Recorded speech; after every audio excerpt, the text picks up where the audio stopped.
Very stressful, and I was thinking, what am I doing as a 40-year-old man selling a house and leaving a place of security to go and race around the world. So as I said, it was a really tough time that 6 months, but after we sold the house.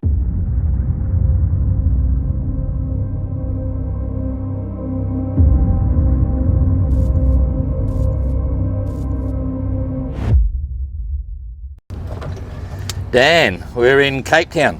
Good to see you, Don. And your boat's for sale. It is, yeah. I put it on the market yesterday, so that's cool. Yeah, we'll see. All right, we won't get into that. Yeah. So this is just about the emotional journey rather than the voyage and building the boat and everything.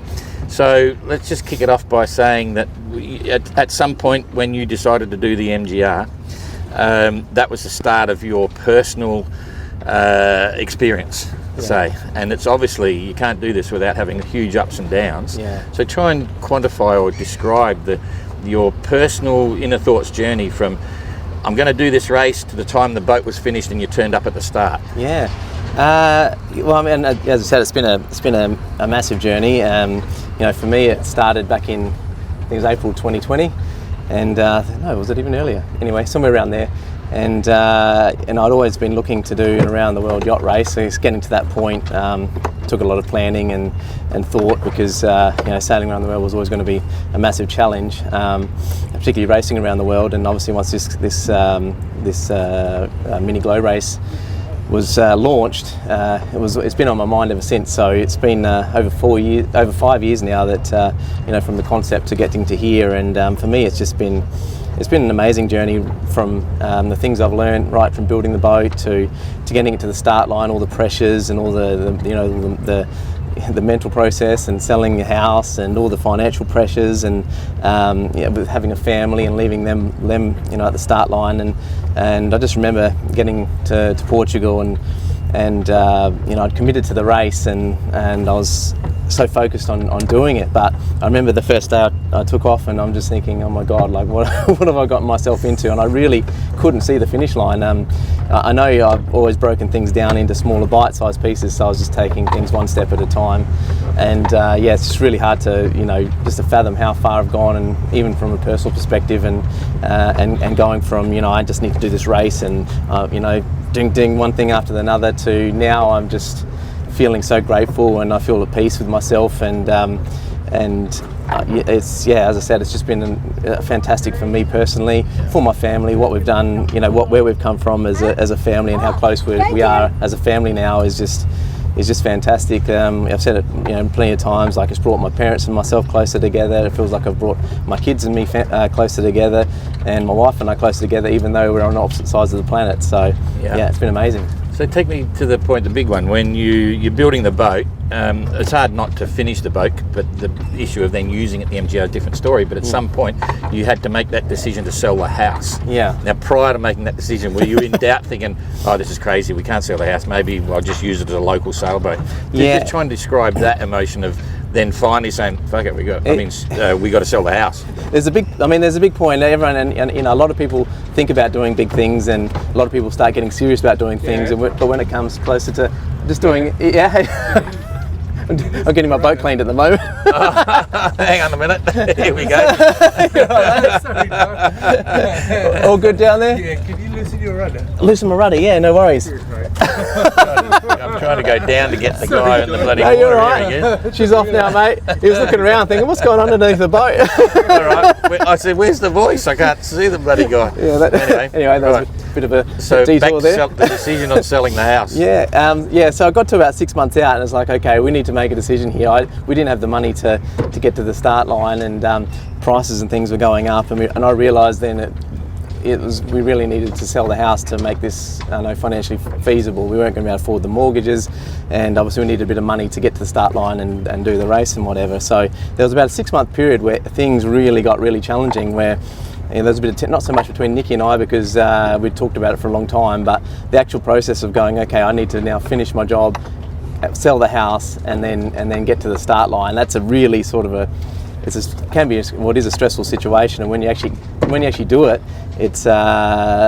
one, it was almost a weight off my shoulders, but two, it was very stressful, and I was thinking, what am I doing as a 40-year-old man selling a house and leaving a place of security to go and race around the world? So as I said, it was a really tough time that 6 months. But after we sold the house and we had a few tense moments between my mum and dad and I and all those sorts of things, things got better. So yeah, absolutely, been there, done that. So I really take my hat off. Everyone's got a backstory and financially trying to get there. Yeah. But I can really relate. So okay, the next peak, you might say, as you just explained it previously, saying you start the race and you get out there and you're trying to settle into the boat and wondering, so shit, I think I've blown it. Because I know you said before you thought you might have to pull out. Yeah. Try and explain, that peak of all that sacrifice in the sense of, this is nuts. Have I, Yeah, well, to be honest, it happened for me really early in the piece. It was about day 3 or day 2 in the actual Transat, and I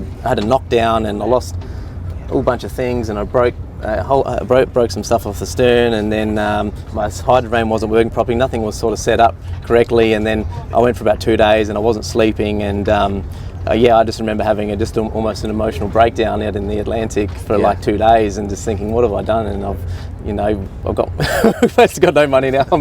I don't think I'm going to make this race. And to me, that Atlantic for me, like I think everyone had it. Like that was probably the hardest part of the journey for me, the Atlantic, probably almost for the others as well, because we were really going from a world that we had in at home and going to bed in a nice warm bed and eating nice food to just getting smashed in the Atlantic.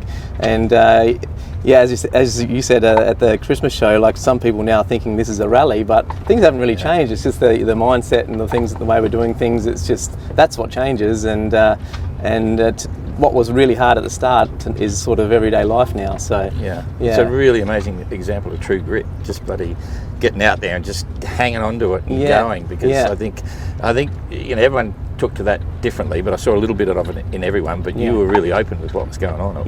It's an amazing journey for you. So you must feel proud at certain times now. Yeah, I mean, I feel like these days. When I was younger, I was a very closed-off person, but I'm a sort of an open book now. And for me, it was amazing, and just to watch everyone rally behind me and say, no, you've got this, Dan, and you keep pushing forward. We're all behind you, and what you're doing is not, is the right thing, and you're inspiring many people and those sorts of things, and that's kind of what kept me going. So right at the start. I asked everyone the same question. You would have seen in the early days when you mentioned what you were doing. People say, "Oh, you're crazy, you're nuts." In fact, I can remember a night that we had at the squadron. You were in the room, and I was telling the people on our table, "This is very early days." That's impossible. Don't be so bloody stupid. But now, you must see the huge difference of what people are thinking and what they're saying and stuff like that. Absolutely. The comments from the start where you're building yourself a coffin, like all these sorts of things.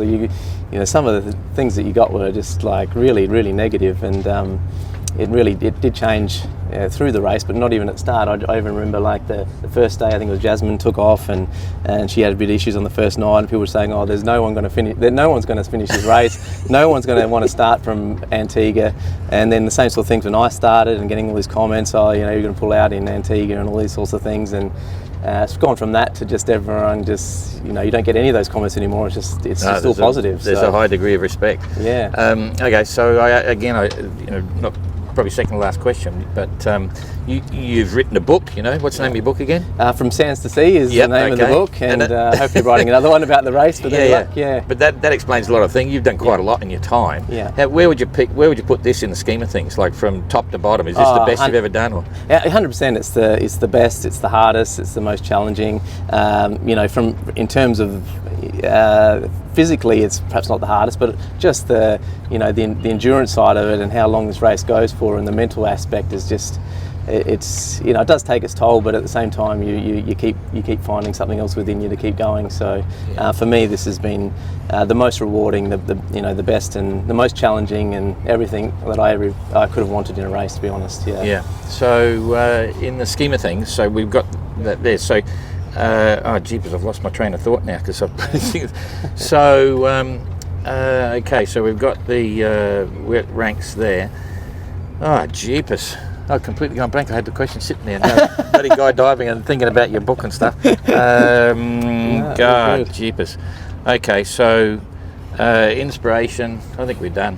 Yeah. That'll do. No worries. But anyway, you're a good story, Dan. There's no question. It's bloody, thanks, Don. Yeah. Everyone's got their own, sort of tale to tell, but yours is one that's seen a real journey. Oh, that's what it was. I've talked myself back into the question. Yeah. So I always say with these events that people are out to find a life-defining and life-changing experience. Do you reckon this whole thing has changed you at all? And if so, how do you see yourself being different now or when you get to Antigua? 100%. I mean, maybe once the race finishes and I go back to the normal life, maybe I'll fall back into the way I was. But I've really noticed it probably since Fiji, or even before that. When I went back to Adelaide, I just noticed myself being a lot more at peace with everything. Like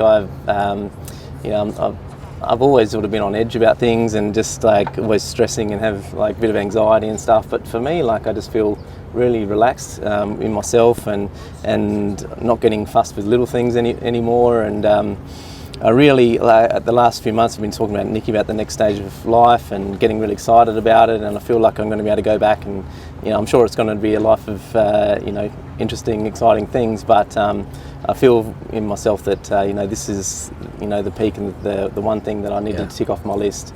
So probably because you proved something to yourself. I've proved, exactly. So it's proved to myself that I can do this. And there's always been one race. Like it's always been, I think about when I started this race. You're not going to do offshore racing. I did a lot of dinghy sailing, not offshore racing, and I got a boat, just took off with the boat. Never done any offshore sailing.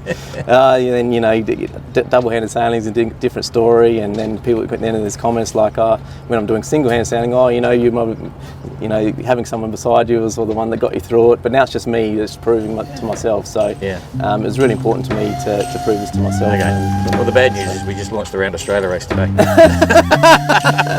Someone was talking to me about that, but oh gosh. Anyway, okay, good on you, Dan. Cheers. Top job, mate. Thanks a lot. Don. See you later. Cheers.